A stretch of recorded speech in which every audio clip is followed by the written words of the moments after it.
ವಿದ್ಯಾರ್ಥಿಗಳೇ, ಗುರುರಾಯ ಟೀಚಿಂಗ್ ಅಕಾಡೆಮಿಗೆ ತಮಗೆಲ್ಲ ಸ್ವಾಗತ. ಆಲ್ರೆಡಿ ಮೇ 9ನೇ ತಾರೀಕಿಗೆ SSLC ರಿಸಲ್ಟು ಬಿಟ್ಟಾಗಿದೆ. ಕೆಲವು ವಿದ್ಯಾರ್ಥಿಗಳಿಗೆ ತಮ್ಮ ರಿಸಲ್ಟ್ನ ಬಗ್ಗೆ ಸ್ವಲ್ಪ ಅಸಮಾಧಾನ ಇದೆ. ಇನ್ನು ಮಾರ್ಕ್ಸ್ ಬರಬೇಕಾಗಿತ್ತು, ಏನು ಮಾಡೋದು, ರಿವ್ಯಾಲ್ಯೂಷನ್ ಹೇಗೆ ಹಾಕೋದು, ರೀಟೋಟ್ಲಿಂಗ್ ಹೇಗೆ ಹಾಕೋದು, ಫೋಟೋ ಕಾಪಿ ಹೇಗೆ ತರಿಸ್ಕೊಳ್ಳೋದು ಅನ್ನೋದಕ್ಕೆ ನೀವೇನಿಲ್ಲ, ನಿಮ್ಮ ಮನೆಯಲ್ಲಿ ನಿಮ್ಮ ಸ್ಮಾರ್ಟ್ಫೋನಲ್ಲಿ ಅಥವಾ ಕಂಪ್ಯೂಟರ್ ಇದ್ದರೆ ಲ್ಯಾಪ್ಟಾಪ್ ಮುಖಾಂತರ ಅಪ್ಲಿಕೇಶನ್ ಹಾಕ್ಬೋದು. ಶಾಲೆಗೆ ಹೋಗಬೇಕು ಅಂತೇನಿಲ್ಲ. ನೀವು ಏನು ಮಾಡಬೇಕು ಅಂದರೆ ಲ್ಯಾಪ್ಟಾಪ್ ಅಥವಾ ಮೊಬೈಲ್ ಫೋನಲ್ಲಿ ಗೂಗಲ್ ಕ್ರೋಮ್ ಓಪನ್ ಮಾಡ್ಕೋಬೇಕು. ಗೂಗಲ್ ಕ್ರೋಮ್ ಓಪನ್ ಮಾಡಿಕೊಂಡು SSLC ಕರ್ನಾಟಕ ಅಂತ ಟೈಪ್ ಮಾಡಬೇಕು. ಟೈಪ್ ಮಾಡಿದಾಗ ಮೊದಲನೇ ಲಿಂಕ್ಗೆ Karnataka school examination assessment board ಅಂತ ಒಂದು ಲಿಂಕ್ ಬರುತ್ತೆ. ಅದರ ಮೇಲೆ ಕ್ಲಿಕ್ ಮಾಡಬೇಕು.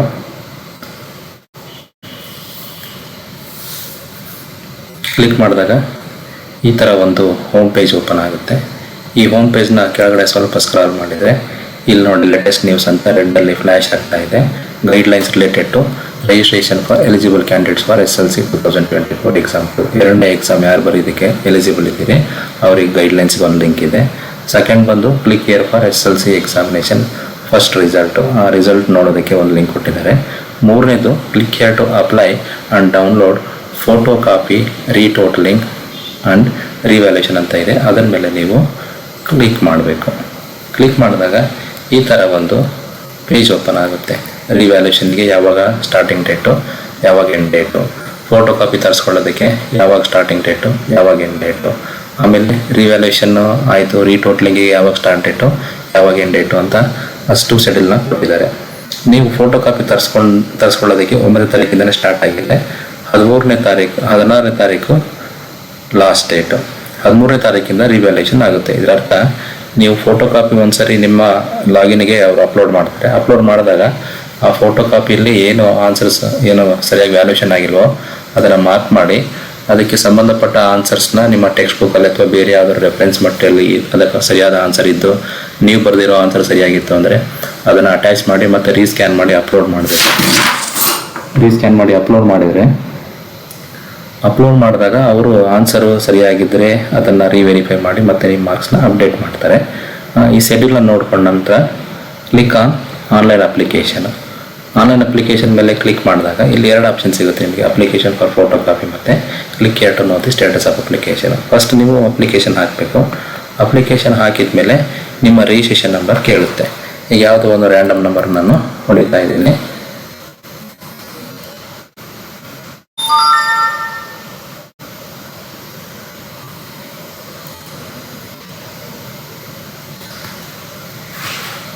ಈ ಥರ ಯಾವುದೋ ಒಂದು ನಂಬರ್ ಬರ್ತಾ ಇದೆ. ಎಲ್ಲ ಡೀಟೇಲ್ಸು ಬರುತ್ತೆ. ನಿಮ್ಮ ನಂಬರ್ ಪ್ರೆಸ್ ಮಾಡಿದಾಗ ಇಲ್ಲಿ ನಿಮಗೆ ಯಾವ ಸಬ್ಜೆಕ್ಟ್ ಬೇಕೋ ಆ ಸಬ್ಜೆಕ್ಟ್ನ ಸೆಲೆಕ್ಟ್ ಮಾಡ್ಕೋಬೇಕು. ಇಲ್ಲಿ ಎಸ್ ನೋ ಅಂತ ಇದೆ, ಯಾವುದು ಬೇಕೋ ಅದನ್ನು ಎಸ್ ಅಂತ ಟಿಕ್ ಮಾಡಿಕೊಂಡ್ರೆ ನಿಮಗೆ ಒಂದು ಅಮೌಂಟ್ ಬರುತ್ತೆ. 400 ಏನೋ ಇದೆ ಹೌದಾ. ಇದನ್ನು ಟಿಕ್ ಮಾಡಿದ ಮೇಲೆ ಕೆಳಗಡೆ ನಿಮ್ಮ ಮೊಬೈಲ್ ನಂಬರು, ಪೋಸ್ಟಲ್ ಅಡ್ರೆಸ್ ಎಲ್ಲದನ್ನು ಕಳಿಸಿ ನೀವೇನು ಮೊಬೈಲ್ ನಂಬರ್ ಕೊಟ್ಟಿರ್ತೀರ ಆ ಮೊಬೈಲಿಗೆ ಒಂದು OTP ಜನರೇಟ್ ಮಾಡ್ಕೋಬೇಕು. OTP ನಿಮ್ಮ ಫೋನಿಗೆ ಬರುತ್ತೆ. ಬಂದಿರುವಂಥ OTPನ ಎಂಟ್ರಿ ಮಾಡಿ ಸಬ್ಮಿಟ್ ಮಾಡಿದರೆ ನಿಮಗೆ 3 ಆಪ್ಷನ್ ಸಿಗುತ್ತೆ. 3 ಆಪ್ಷನಲ್ಲಿ ಯಾವುದಾವುದು ಒಂದು ಸಬ್ಮಿಟ್ ಆಪ್ಷನ್ ಸಿಗುತ್ತೆ, ಮೇಕ್ ಪೇಮೆಂಟ್ ಆಪ್ಷನ್ ಸಿಗುತ್ತೆ. ಮೇಕ್ ಪೇಮೆಂಟ್ ಆಪ್ಷನ್ ಮೇಲೆ ಕ್ಲಿಕ್ ಮಾಡಿ ಆಫ್ಲೈನ್ ಮೋಡ್ ಮತ್ತು ಆನ್ಲೈನ್ ಮೋಡ್ ಅಂತ 2 ಸಿಗುತ್ತೆ. ನೀವು ಆನ್ಲೈನಲ್ಲಿ ಚೂಸ್ ಮಾಡ್ಕೋಬೋದು, ಆಫ್ಲೈನಲ್ಲಿ ಚೂಸ್ ಮಾಡ್ಕೋಬೋದು. ಆಫ್ಲೈನ್ ಮಾಡಿಕೊಂಡ್ರೆ ನಿಮಗೊಂದು ಚಾಲೆಂಜ್ ಜನರೇಟ್ ಆಗುತ್ತೆ. ಆನ್ಲೈನ್ ಮಾಡಿಕೊಂಡ್ರೆ ನಿಮಗೆ ಅಲ್ಲೇ ಒಂದು ಆನ್ಲೈನ್ ಲಿಂಕ್ ಬರುತ್ತೆ. 3 ಕರ್ನಾಟಕವನ್ನು, ರೈಸರ್ ಪೇ ಮತ್ತು ಇನ್ನೊಂದು Paytm 3 ಆಪ್ಷನ್ ಬರುತ್ತೆ. ಚೂಸ್ ಮಾಡಿಕೊಂಡು ನಿಮ್ಮ UPI ಮುಖಾಂತರ ಅಥವಾ ಕ್ರೆಡಿಟ್ ಕಾರ್ಡ್ ಮುಖಾಂತರ ಅಥವಾ ಡೆಬಿಟ್ ಕಾರ್ಡ್ ಮುಖಾಂತರ ಅಮೌಂಟ್ನ ಪೇ ಮಾಡಿ ಮಾಡ್ಕೋಬೋದು. ನೀವು ಇಲ್ಲಿ ಅಪ್ಲಿಕೇಶನ್ ಸಬ್ಮಿಟ್ ಮಾಡಬೇಕಾದ್ರೆ ನಿಮ್ಮ ಫೋನಿಗೆ ಒಂದು ಮೆಸೇಜ್ ಅಪ್ಲಿಕೇಶನ್ ನಂಬರ್ ಬಂದಿರುತ್ತೆ. ಅದನ್ನು ಯಾವುದೇ ಕಾರಣಕ್ಕೂ ಡಿಲೀಟ್ ಮಾಡಬೇಡಿ. ಯಾಕಂದರೆ ನಿಮ್ಮ ಅಪ್ಲಿಕೇಶನ್ ಸ್ಟೇಟಸ್ ನೋಡೋದಕ್ಕೆ ಅದೇ ನಂಬರ್ನ ಹೊಡಿಬೇಕು. ಬೇರೆ ನಿಮ್ಮ ನಂಬರ್ ಹೊಡಿತೀವಿ ಅಂದರೆ ಆಗಲ್ಲ. ಹಾಗಾಗಿ ಆ ಒಂದು ನಂಬರ್ನ ಇಟ್ಕೋಬೇಕು. ಈ ಥರ ನೀವು ಅಪ್ಲಿಕೇಶನ್ನ ಹಾಕ್ಬೋದು. ಇಲ್ಲಿ ಇದೆ ಆನ್ಲೈನ್ ಅಪ್ಲಿಕೇಶನ್ ಆದಮೇಲೆ ಪೇಮೆಂಟ್ ಸ್ಟೇಟಸ್ ಚೆಕ್ ಮಾಡ್ಬೋದು, ಅಪ್ಲಿಕೇಶನ್ ಸ್ಟೇಟಸ್ ಚೆಕ್ ಮಾಡ್ಬೋದು.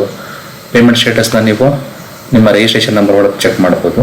ಅಪ್ಲಿಕೇಶನ್ ಸ್ಟೇಟಸ್ನ ನೀವು ನಿಮ್ಮ ಅಪ್ಲಿಕೇಶನ್ ನಂಬರ್ ಬಂದಿರುತ್ತಲ್ಲ ನಿಮ್ಮ ಫೋನ್ ನಂಬರ್ಗೆ, ಅದು ನಿಮ್ಮ ರಿಜಿಸ್ಟ್ರೇಷನ್ ನಂಬರ್ ಜೊತೆಗೆ ಕೊನೆಗೆ 4 ಡಿಜಿಟು ಆ್ಯಡ್ ಆಗಿರುತ್ತೆ.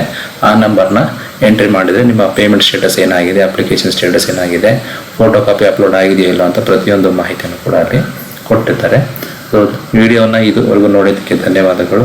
ನಿಮಗೇನಾದ್ರು ಮತ್ತೆ ಡೌಟ್ಸ್ ಇತ್ತು ಅಂದರೆ ಕಾಮೆಂಟ್ ಸೆಕ್ಷನಲ್ಲಿ ಅದನ್ನು ನಮಗೆ ಕಮೆಂಟ್ ಸೆಕ್ಷನಲ್ಲಿ ಪಾಸ್ ಮಾಡಿ. ಏನಾದರೂ ಡೌಟ್ಸ್ ಇತ್ತು ಅಂದರೆ ನಾನು ಅದನ್ನು ಮತ್ತೆ ಇನ್ನೊಂದ್ಸರಿ ರಿವೆರಿಫೈ ಮಾಡಿ ನಿಮಗೆ ಬೇಕಾಗಿರೋಂಥ ಮಾಹಿತಿನ ಕೊಡ್ತೀನಿ ಅಂತ ಹೇಳ್ತಾ ಇಲ್ಲಿಗೆ ನನ್ನ ವಿಡಿಯೋನ ಮುಗಿಸ್ತೀನಿ.